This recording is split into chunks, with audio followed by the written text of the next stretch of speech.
If I have your attention, I'll call the meeting to order. With roll call, please. Ms. Carmack? Here. Mr. Bryson? Here. Mr. Coleman? Here. Mr. Dove? Here.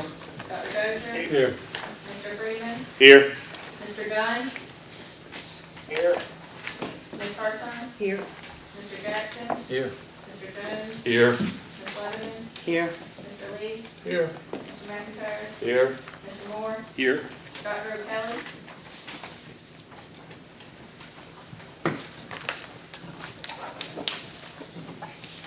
Thank you. For the record, the meeting has been notified in accordance with the requirements of the Freedom of Information Act. The quorum is present. You've had an opportunity to look at the minutes. Any questions or changes? Move to be accepted. Thank you, Mr. Coleman. To have a second. Second. All those in favor, please say aye. Aye. Any opposed? Hearing none.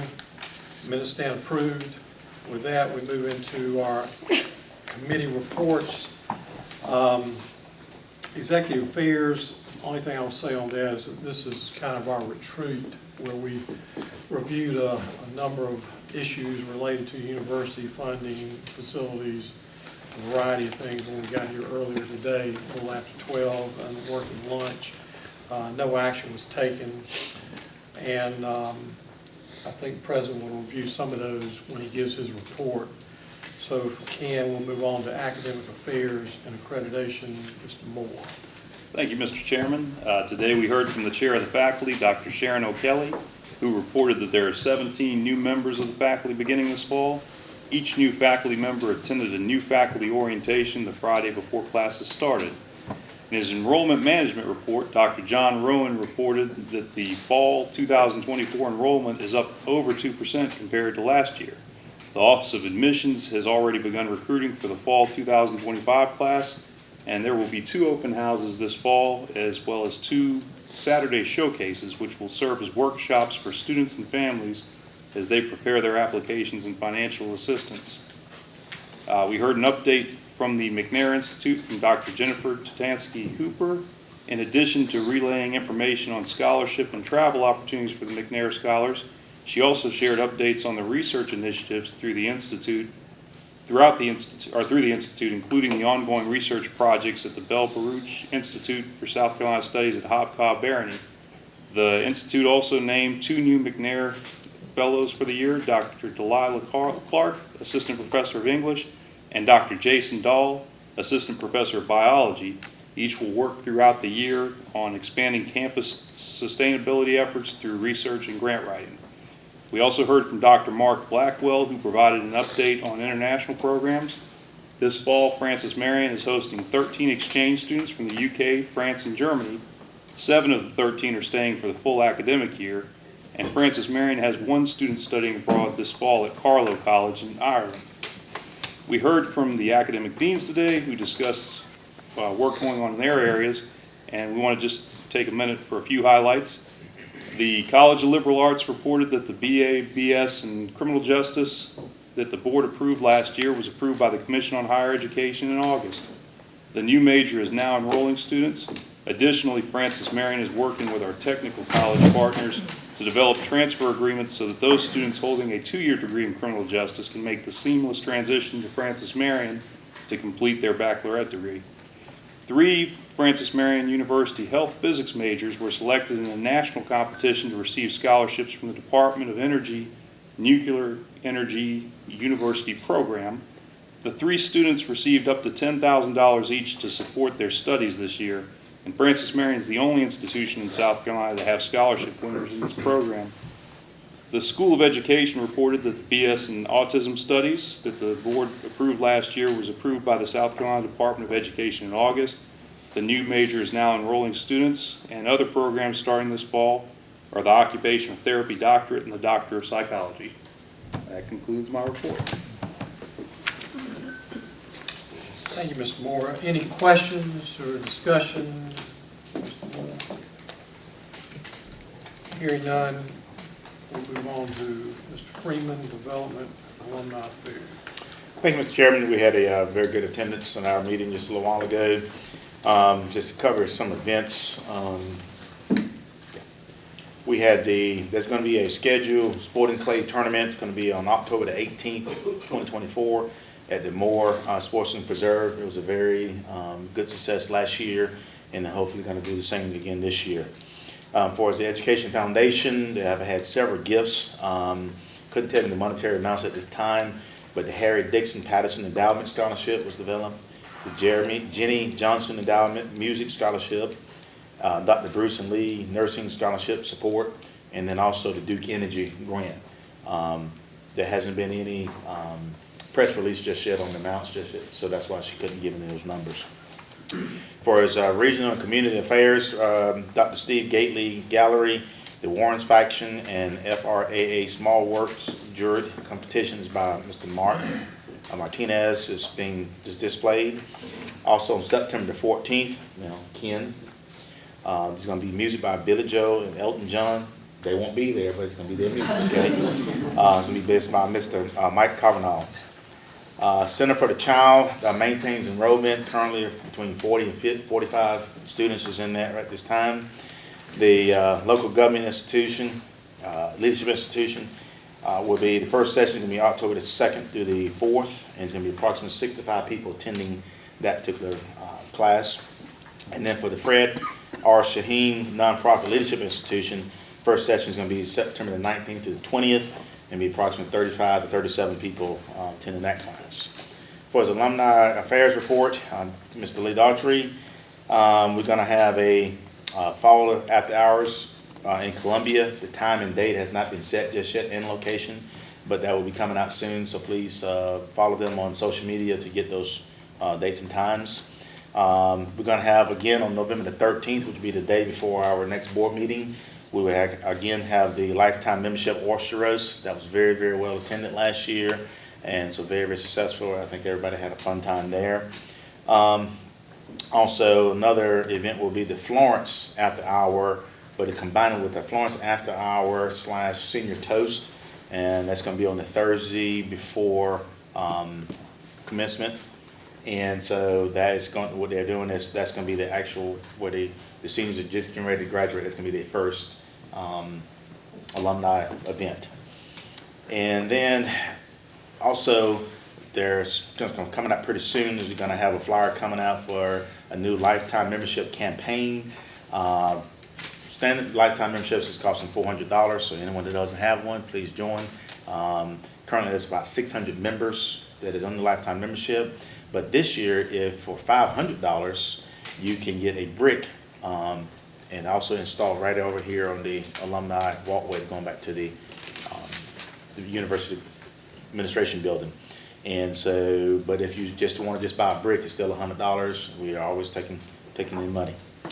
And also, the last thing on the agenda is the trip for France. The alumni trip was very well done last year.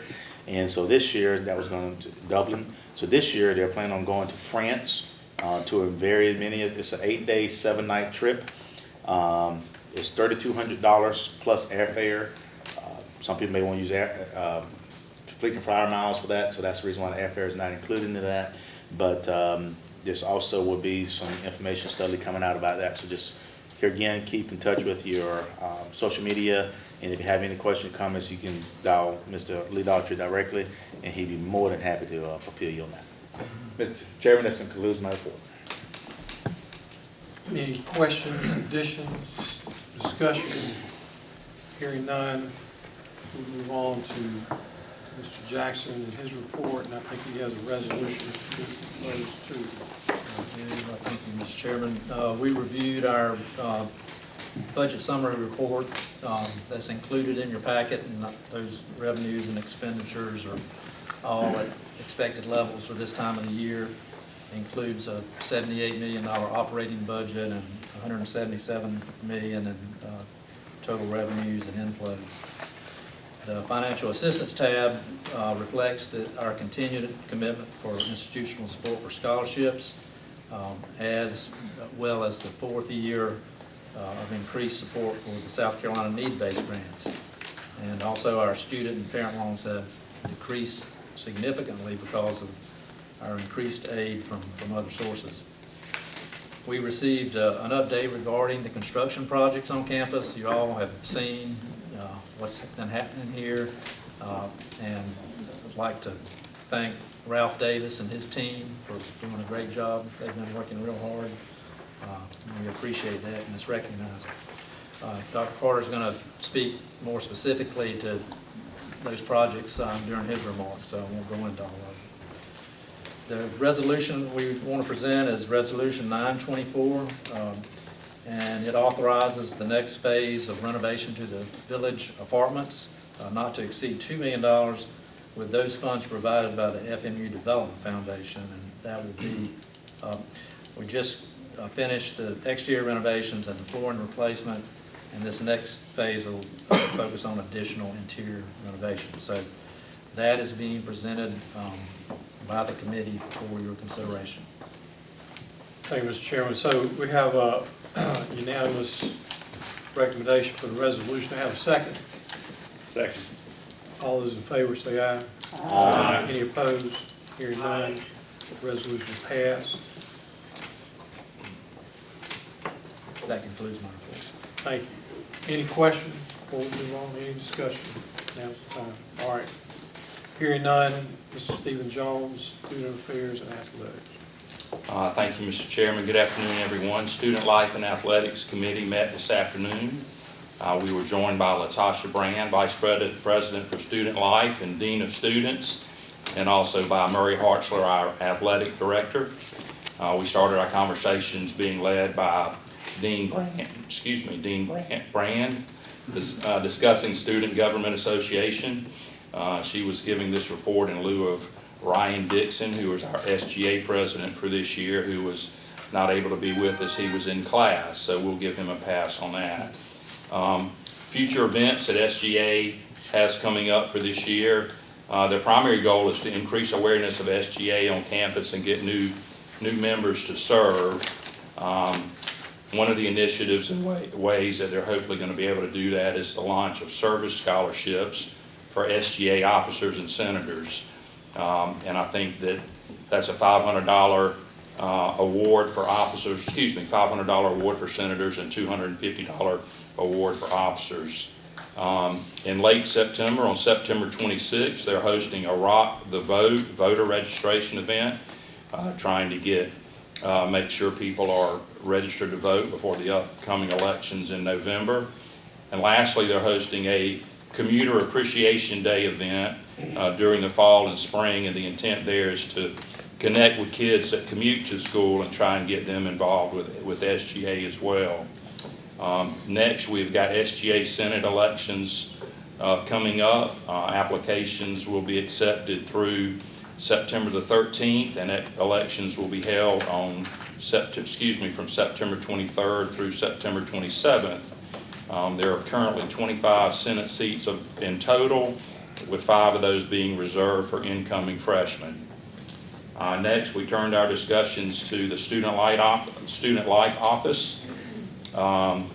Dean Brand says we're off to a great start for the semester, very energetic, very successful welcome week that culminated in a great First Friday festival with a tremendous turnout. Fraternity and Sorority Recruitment Week began on Tuesday, September the 3rd. All 3 Greek organization governing bodies are hosting recruitment events this week and next week. The Fall 2024 Student Activities Fair is scheduled for September the 12th. 40-plus organizations have already signed up to participate in that. Student Health Services started a new fitness program called Swamp Fox Fitness. I'm sure most of you have already heard about that, to encourage campus community members to explore implementing fitness in their daily routines. I hope everybody's participating. Next, we discussed athletics, and we're led by Athletic Director Murray Hartzler, who gave us an update on fall sports, a couple of noticeable accomplishments. Golf, men's soccer, women's soccer, softball, men's tennis, women's tennis, and volleyball. These 7 Patriot athletic programs received team academic awards for their respective coaching associations for the 2023-2024 year. 32 Patriot student athletes earned the equivalent of academic All-American status. 69 Patriot student athletes were named to the Division II ADA Academic Achievement Awards list for 23-24. That means you have a 3.5 or higher GPA and completed 2 years of college.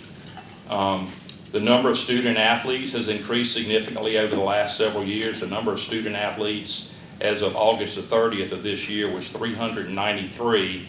That's up from 281 at the same period of time in 22-23, so a pretty dramatic increase. Opening of season, men's soccer today is playing North Georgia at Clayton State Tournament. And they play Clayton State again on Sunday. Volleyball today at Coker Tournament playing Coker today at 7 p.m. Cross country begins tomorrow, and they're in Fayetteville, North Carolina for a meet. And women's soccer opens up Sunday at home versus USC Aiken at 5 p.m. So that's an update on athletics. Mr. Chairman, that concludes my report. Thank you. Any questions, discussion? Hearing none, we'll move on to the President's report. Mr. Chairman, I have one question that I'm dying to ask Mr. Freeman, Trustee Freeman. Will Elton John play before Billy Joe? Or I don't know. I'm with you on that though. any possibility Christy Brinkley would be there? Well, on my notes here, it has, let's see. No, actually, Billy Joe playing for Elton John. I've been to that concert. Thank you, Thank you. I knew you probably. Mr. Chairman, I'd like to introduce three guests we have here today from the Department of Speech Language Pathology. Michelle Norman's with us. Thank you for coming and joining us today. And we also have here Graham Tu, our legislative liaison, is joining us. This is his first meeting with the board. Graham, delighted to have you on board working with us. Graham worked with us last year, did a great job.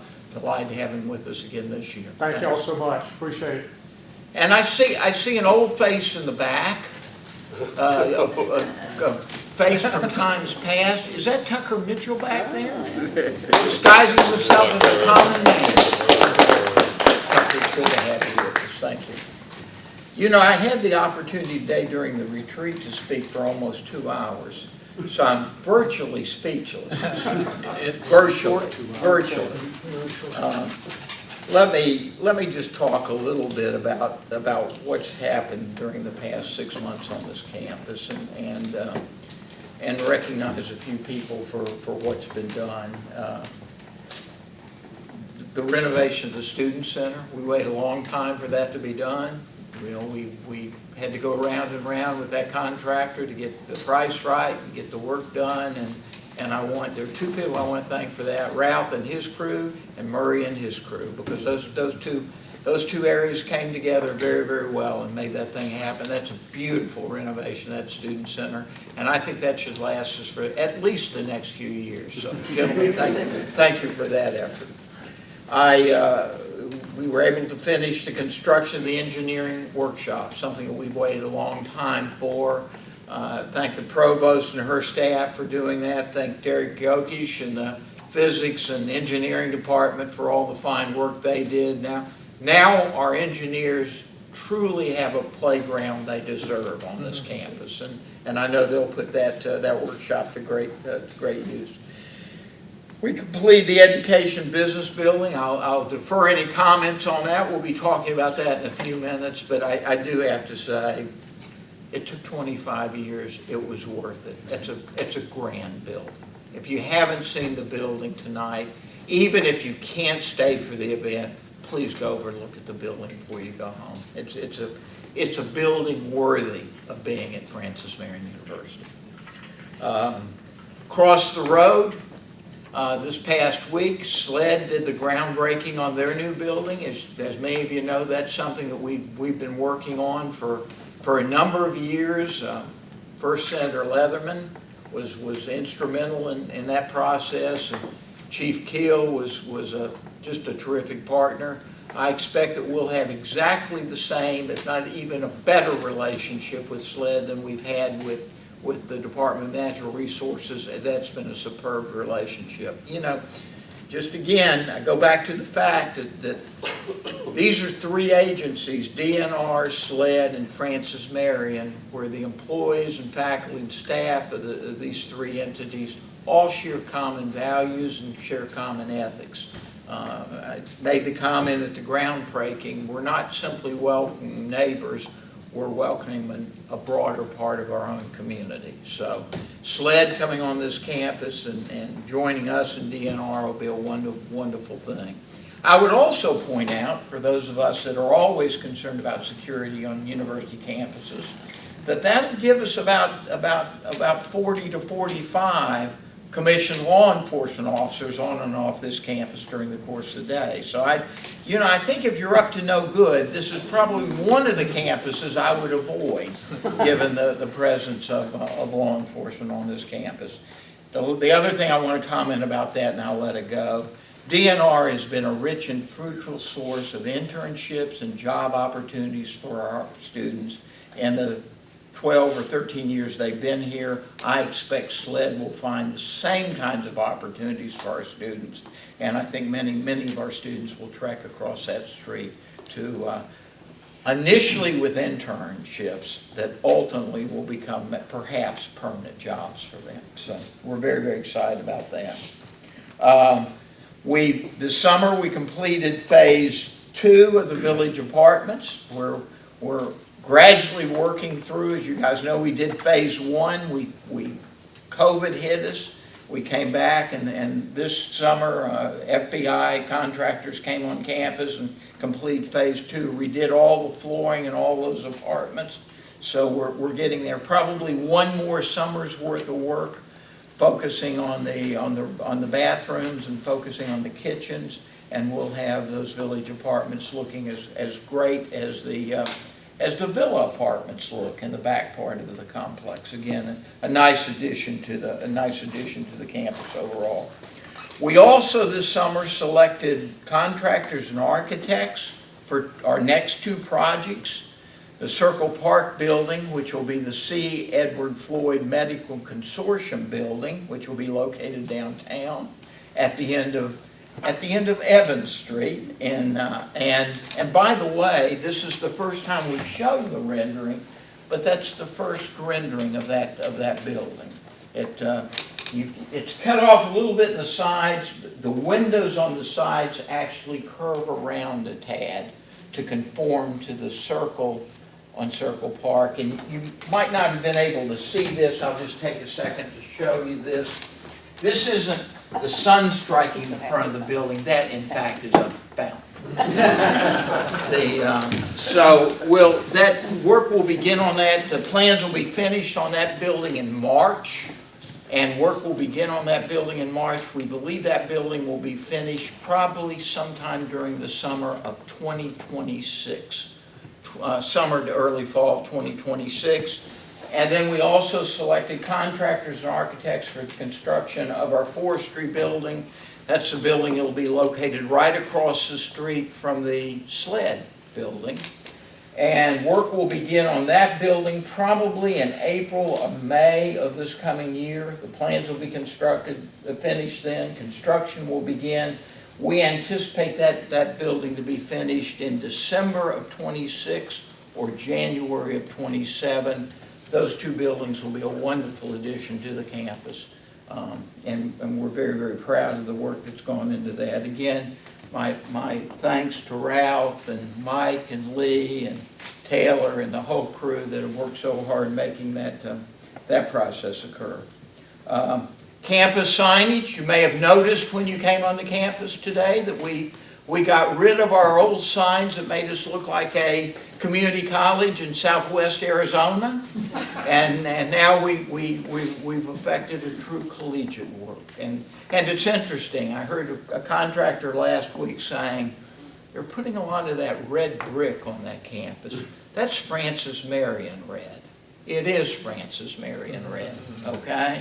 And I hope in the years in the future, subsequent presidents and subsequent boards will have the good sense to continue to use that dark red to construct buildings and get us a common motif on this campus. We're getting there now, and those signs I think are a wonderful complement to introducing this campus to the rest of the world. By the way, there's one sign that's not complete.